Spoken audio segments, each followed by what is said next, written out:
My name is Faye Brewer, and for as long as I can remember, Christmas had always been my holiday. I was the one who showed up early, peeled potatoes in my mom's kitchen, poured extra wine for my dad, and wrapped gifts that my brother's family never had time to wrap. But this year, something felt off before December even began. 3 weeks before Christmas, I saw a new message pop up in the family group chat. Final head count for Christmas Eve dinner. Please confirm by Sunday. It was from Mom. I replied instantly, I'll be there. Let me know what to bring. Then, silence. No thumbs up emoji. No, thanks, honey.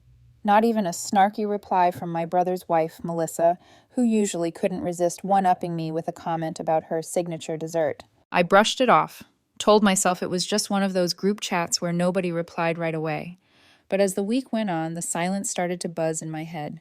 By Thursday, I decided to call my mom, just to confirm what time dinner started. When she answered, her voice was careful. Too careful. Oh, Faye. Hi, sweetheart. Actually, this year might be a little different. My stomach tightened. Different how? There was a pause. I could practically hear her flipping through excuses in her mind. Well, your brother thinks this Christmas should be for people who are on a certain path.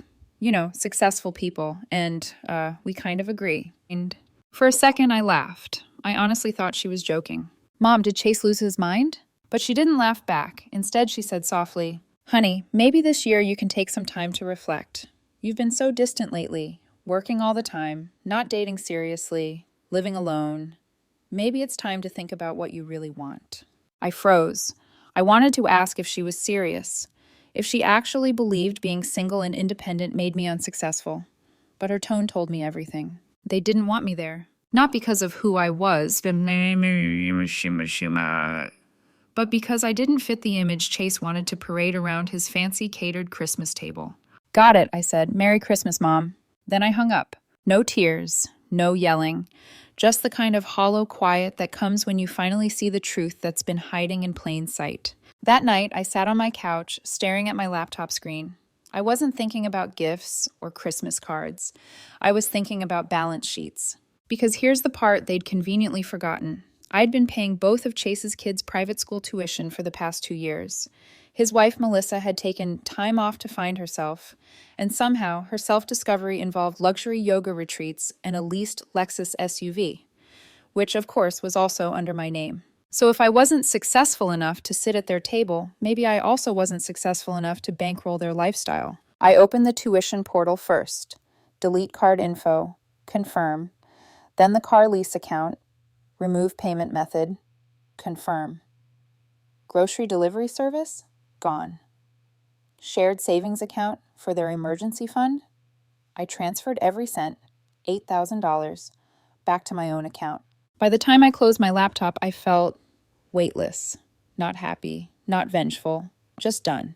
The next morning, the calls started. First, Chase.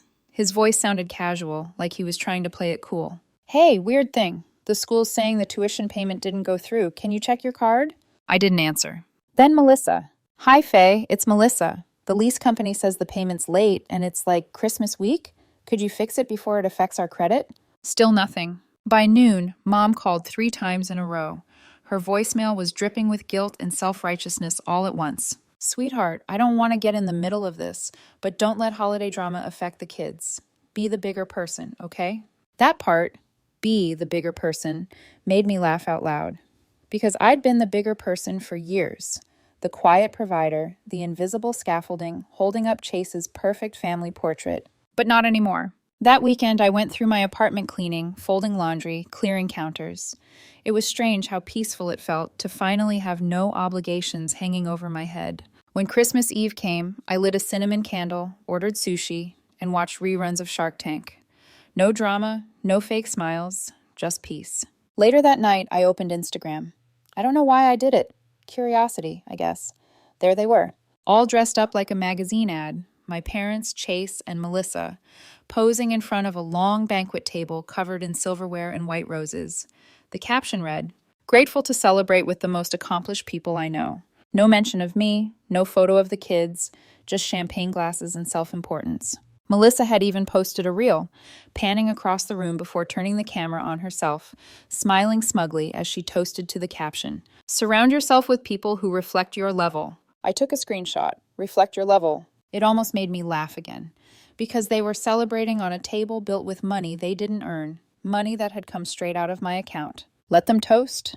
Let them pretend they'd leveled up, because I knew what was coming.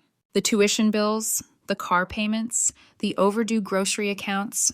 January was going to hit them harder than any lecture could.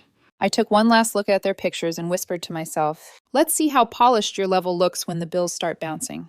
Then I closed Instagram, blew out the candle, and went to bed, calm, unbothered, and freer than I'd felt in years.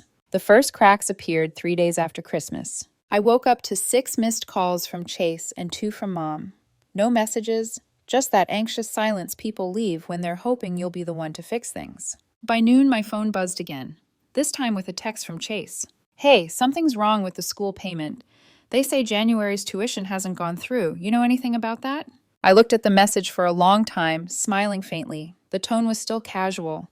He still thought I'd swoop in, like always. I didn't reply. 2 hours later. Faye, the dealership says the Lexus payment's overdue. Can you check? Melissa's freaking out. Still nothing from me. By that evening, the tone changed. Seriously, what's going on? The bank says that shared account is empty. Did you move the money? Oh, Chase. You mean the emergency fund I created for your family because you refused to get a second job? Yes, I moved it. Every cent. I put my phone face down and kept cooking dinner. The next morning, Mom called again, 3 times in a row, before leaving a long voicemail. Sweetheart, I really don't want to take sides, but Chase and the kids are in a tough spot. Don't let pride get in the way of doing the right thing, okay? The right thing. That phrase had always been her way of saying their thing. When I was a kid, the right thing meant giving my brother the last slice of pie because he's younger. When we were adults, it meant paying his bills because he has a family. Now it meant financing his arrogance because he's struggling. But I didn't delete the voicemail. I kept it, a reminder of how small they thought my boundaries were. By New Year's Eve, the panic had evolved into chaos. Melissa texted me directly this time, the mask gone. Faye, I don't know what kind of grudge you're holding, but this is childish. The kids need stability. We're dealing with real stress here. The kids needed stability? Maybe she should have thought of that before cutting me out of Christmas like I was an embarrassment. Later that night, my phone buzzed again. Another message, this time from Chase. Look, if this is about Christmas, fine. You're right. It was messed up. But can we please fix this before the school kicks the kids out? I didn't even finish reading it. I deleted the thread. At midnight, while fireworks lit up the city, I poured myself a glass of cheap champagne, raised it to no one, and whispered, Happy New Year, Faye. You're finally free. That toast felt better than any celebration they could ever host. January rolled in like an unpaid bill. By the second week, word was starting to spread. A friend of mine who worked at the kids' school messaged me quietly. Hey, is everything okay with your brother? The tuition portal keeps declining payments. I just replied, Everything's exactly as it should be. Then, on January 10th, Mom showed up at my apartment, unannounced. When I opened the door, she was holding a Tupperware container of her famous chicken stew, peace offering style. She didn't even say hi, just stepped inside and sighed like she owned the place. You've made your point, Faye, she said finally, sitting down on my couch. But this is going too far. Chase can't sleep. The kids are worried. Melissa's in tears. I folded my arms. And what does that have to do with me? Your family, she snapped. You don't punish family. That made me laugh, sharp and honest. Family didn't invite me to Christmas, remember? I'm not sure I qualify anymore. Her face hardened, the motherly guilt mask slipping for a moment. You're being spiteful. No, I said quietly. I'm being done. She blinked like she didn't recognize me. Then she reached into her purse and pulled out an envelope, handwritten, addressed to me. Inside was a printed letter that read, Family meeting, January 2nd, Brewer Residence, 6:00 p.m. I almost laughed again.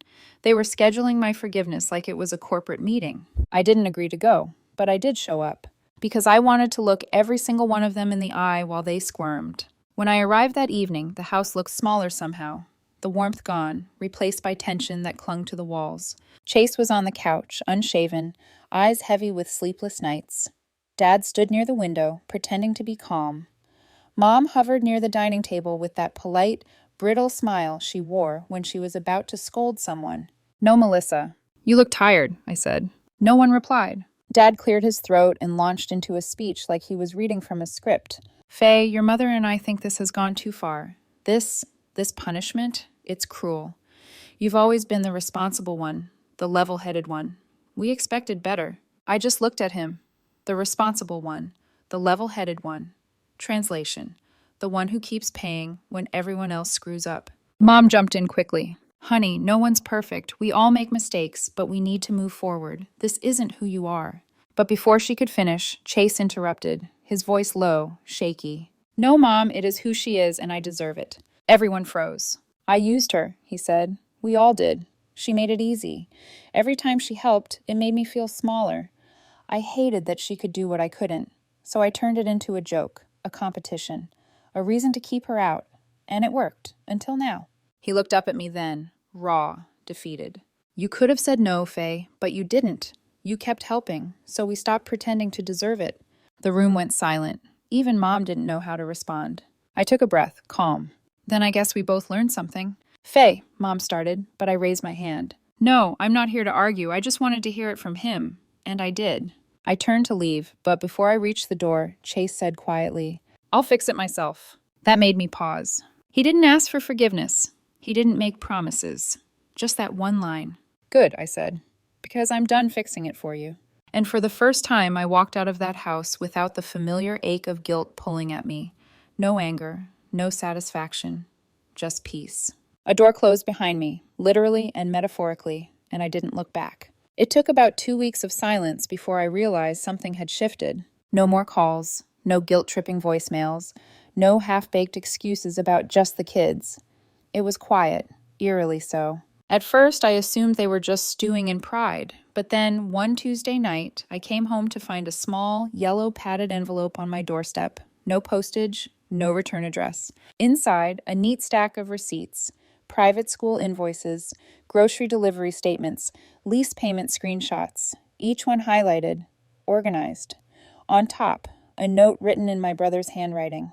I don't know how I let it get this far. I'm going to pay you back, even if it takes 5 years. No signature, no apology, just accountability. I sat on my couch staring at that note for a long time. Not angry, not smug, just stunned. Because for once, Chase wasn't asking. He was doing. A few days later, Mom showed up again. No container of stew this time, just a plastic bag of her infamous holiday cookies that no one ever actually ate. She looked older. The sharp edges in her tone were gone. Chase didn't ask me to come, she said as soon as I opened the door. I just needed to see you. I hesitated before letting her in. She looked around my apartment like it was foreign territory, as if she hadn't realized I had a life outside their orbit. You've redecorated, she said softly. Yeah, with the money I stopped giving away. She winced, but didn't argue. Then she sat down and sighed, the heavy kind that means a confession is coming. When you stopped paying, it was like the whole family woke up, she said. We'd built this idea of you, Faye the dependable one, Faye the provider. And when that disappeared, we didn't know what was left. Her voice trembled. I think we forgot that you were a person, not a plan. For a moment, I didn't know what to say, because that was the most honest thing she'd said to me in years. Then she looked down at her hands. Melissa took the kids, she whispered. She said she wouldn't come back until Chase learned how to live without your money. I blinked. So she finally left? Mom nodded. He's working night shifts now, warehouse job. Says he wants to earn it the hard way. Warehouse. Chase, who used to laugh at my boring tech job, now unloading trucks at midnight. The irony wasn't lost on me. He'll survive, I said quietly. Mom's eyes watered. You're not angry anymore, are you? No, I said, just tired. She nodded slowly, got up, and walked to the door. Before leaving, she turned back and said, You were right to stop, I see that now. But you changed all of us, Faye, whether you meant to or not. When the door closed, I stood there for a while, letting her words sink in. Over the next few weeks, the envelopes kept coming. Small ones at first, each with a few folded bills inside. $200 one week, $150 the next, always accompanied by a note, 1 week at a time. I never replied. I didn't need to. Each envelope felt like a chapter closing. Sometimes I'd catch myself smiling when I saw the mail sitting on the doormat, not because I needed the money, but because I could see him trying. Trying to rebuild his dignity, trying to be the kind of man who didn't need rescuing. And somewhere deep down, I realized that meant more than any repayment could. A few weeks later, while grocery shopping, I saw him, Chase, standing by the frozen meals section in a worn hoodie, loading boxes of diapers into his cart. He looked exhausted but steady. He noticed me before I could turn away. For a moment, we just stared at each other. No words, no tension, just quiet acknowledgement. He gave a small nod. I nodded back. That was it. No apologies, no explanations, just two siblings finally standing on level ground. When I got home that night, I found another envelope waiting for me, only this one was different. Inside wasn't money. It was a photo. The same Christmas table from last year's Instagram post. Silver cutlery, white roses, fake smiles. But on the back, Chase had written, "I thought this was success. Turns out it was just decoration." I set the photo on my desk and stared at it for a long time. That single line said everything words never could. By mid-February, the silence in my life felt peaceful, not cold, not distant, just clean. No one depending on me, no one guilting me. I started sleeping better, cooking for myself again, even applied for a leadership position at work that I'd been too busy to consider before. For the first time in years, my life belonged entirely to me. And maybe that's what redemption really is, not about forcing apologies or revenge, but watching people finally take responsibility while you quietly reclaim your own peace. By late February, the world felt still. No drama, no late-night phone calls, no emotional blackmail disguised as family talks. It had been over a month since the last envelope. I didn't miss them. But part of me wondered if Chase had finally stopped. Then one Friday evening, as I was leaving work, I got a text. Chase, still working both jobs. Don't worry, I'm fine. That was it. No guilt, no pity. Just a statement of fact. I didn't reply. But I stared at that message the entire train ride home, because it wasn't just about money anymore. It was about identity. For the first time in our lives, he wasn't trying to borrow from me. He was trying to be like me, steady, grounded, accountable. A week later, Dad called. His voice sounded softer than usual, less like a lecture, more like a peace offering. Your mother and we were wrong, Faye, he said quietly. We leaned on you too long. Chase told us if we try that again, he's done with us too. That one sentence hit harder than I expected. For once, Chase was the one drawing a boundary, protecting me. Then Dad added, we want to have dinner, no speeches, just us. I didn't answer right away. The old me would have said yes instantly, eager to keep the peace. But this new version of me, the one who finally understood her worth, didn't rush. I'll think about it, I said. And for the first time, that felt like power. The next day, a message came from Chase. Dinner's at 6. Kids will be there. Mom made baked ziti. Just show up. No expectations. I stared at the screen for a long time, debating. What if it was another trap? Another staged family moment where I'd be expected to smooth things over again? But something in his words, that quiet, no expectations, felt real. So I went. Their house looked different that night. No expensive catering, no decorations, no shallow laughter echoing from the kitchen. Just warm light and the smell of tomato sauce. Dad opened the door. No speech, no sermon. Just a simple, glad you came. The table was small and mismatched. Paper napkins, chipped plates, baked ziti steaming in the middle. It was perfect. Chase was sitting on the couch with his kids, both of them coloring on scrap paper. When they saw me, their eyes lit up. Aunt Faye! That sound, small and genuine, cracked something open in my chest. We ate mostly in silence, but it wasn't tense. It was peaceful. The clinking of forks, the soft hum of conversation, the kind of quiet that doesn't demand anything from you. Halfway through dinner, Dad asked about my job, not to brag or compare, just to ask. When I told him about the new project I was leading, he nodded and said, That's good. You've always been sharp. It was the first honest compliment I'd heard from him in years. After dinner, Chase stood up. His voice trembled a little. I meant what I wrote, he said. I'm not expecting forgiveness. I'm building toward it. Mom's eyes glistened, but she stayed quiet for once. I should have stood up for you, he continued. I let them make you the strong one, so I didn't have to be. I thought your strength meant you didn't feel things. I was wrong. He took a shaky breath. I don't need your money, Faye. I needed your courage. The room went still. Even the kids had stopped coloring. I didn't move toward him, didn't hug him or say, It's okay, because it wasn't. Not yet. But it was something. Keep showing up, I said softly. That's how you fix it. He nodded once, serious. And I believed him. When I stood to leave, his daughter ran over and handed me a folded piece of paper. I made this for you, she said shyly. It was a drawing. Stick figures under a crooked house. Mom, Dad, Chase, the 2 kids, and me. For the first time, I was part of the picture again. I smiled and tucked it into my coat pocket. Thank you, sweetheart. I'll keep it. As I drove home that night, I didn't feel triumphant or vindicated, just peaceful. Forgiveness didn't feel like surrender anymore. It felt like balance, a quiet kind of strength that didn't need to prove anything. For years, I thought being the strong one meant holding everyone else up. Now I realized it meant standing tall on my own and letting others learn to do the same. Before bed, I unfolded that drawing again and looked at the little crooked house. The lines were uneven, the proportions all wrong, but it was beautiful in its imperfection. And for the first time, it felt like home. Sometimes, I whispered to myself, the only way to save your family is to stop saving them.